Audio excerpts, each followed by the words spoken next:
Life revolves around many things, some of which are better than others. However, what all lives have in common is they have to revolve around something. Every person needs direction in order to not degenerate into oblivion. Thus, the question emerges, what is keeping me from degenerating into oblivion?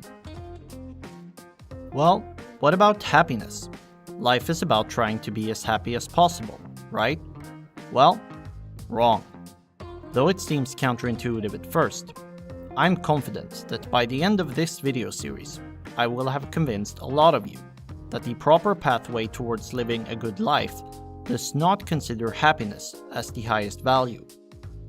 Furthermore, I hope to convince you that the one-dimensional pursuit of happiness is actually a dangerous idea. Did the initial quote scare you off? Well, if any of you watching out there are Englishmen, then I sincerely apologize. Let me provide you with some brief context. Nietzsche is mainly referring to 18th century philosopher Jeremy Bentham and the English 19th century philosopher John Stuart Mill. Both of them subscribed to hedonism, a thesis that Nietzsche held great contempt for. The thesis hedonism states that happiness is the only thing with intrinsic value for a person. I will define this further as we go on. This video series will be split into several parts, with each part considering various arguments against hedonism. This first one being a brief introduction to the thesis, as well as some common reasons why hedonism is still a position that is taken seriously today. So with that said, I hereby present my case against hedonism. Introduction.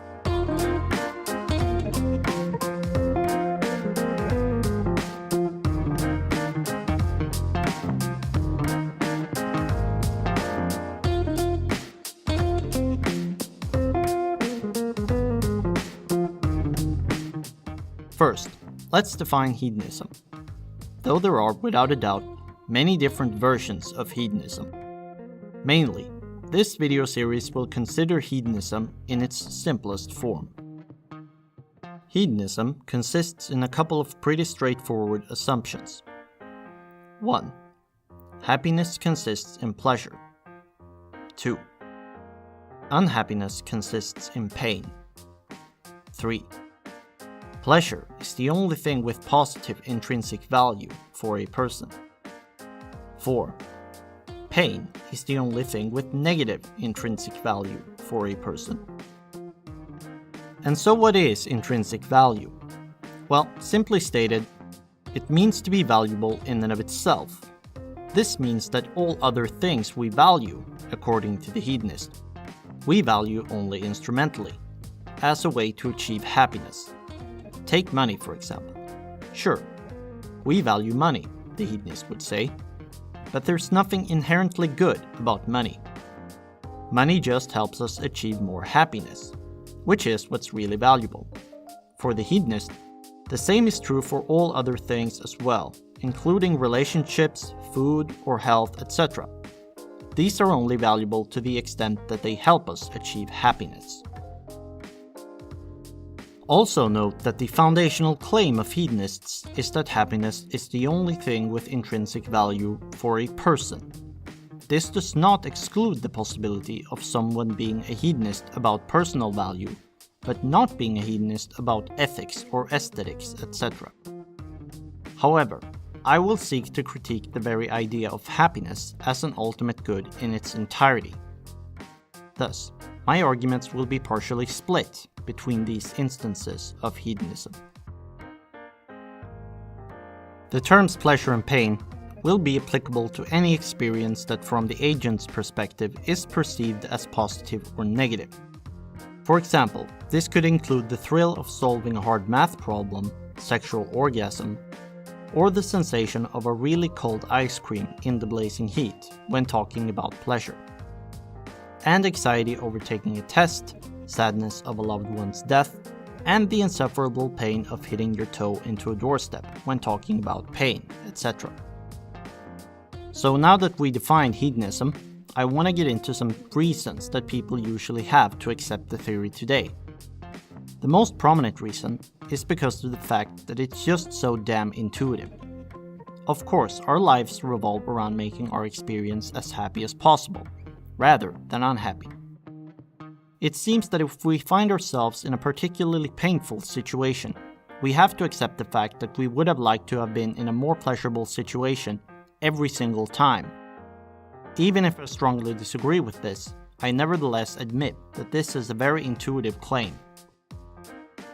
Secondly, the hedonistic worldview allows for the good life to come in many different forms.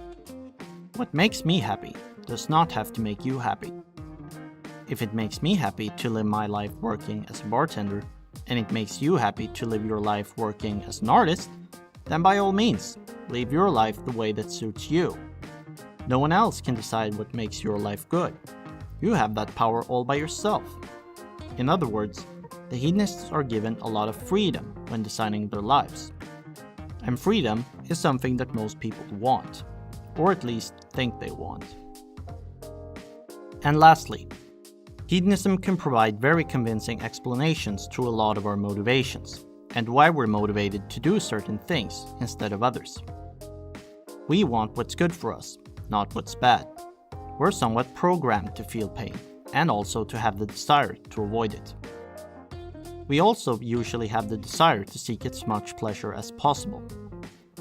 If you adopt this framework, it can give you a pretty convincing explanation to most of our behavior. If I tell you a story, for example, about how I put my hand on a hot stove, then the hedonist would have a simple explanation why I instantly remove my hand. You have the desire to avoid pain, the hedonist would say. And this works for more subtle examples as well. Consider a mother wanting to stop her kid from getting bullied at school.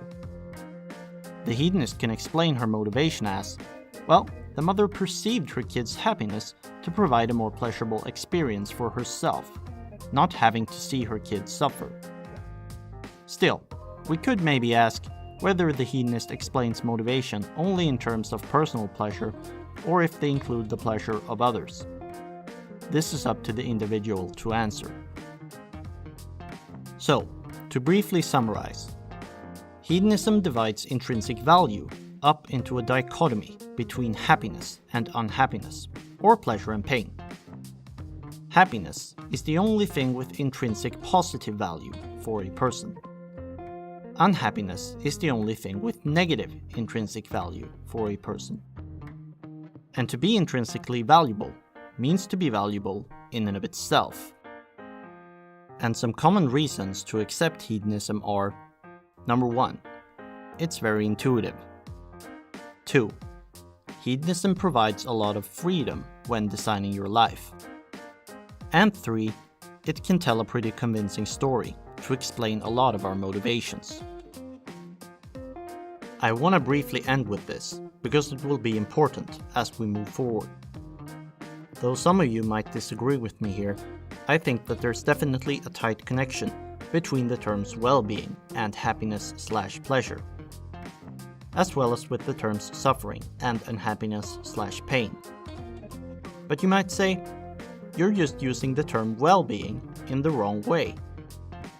Well-being includes a sustainable way of living, not just being happy. Well, fair enough, I would say, but you still have a lot of work to do if you're gonna make that definition work. And with that said, I rest my case.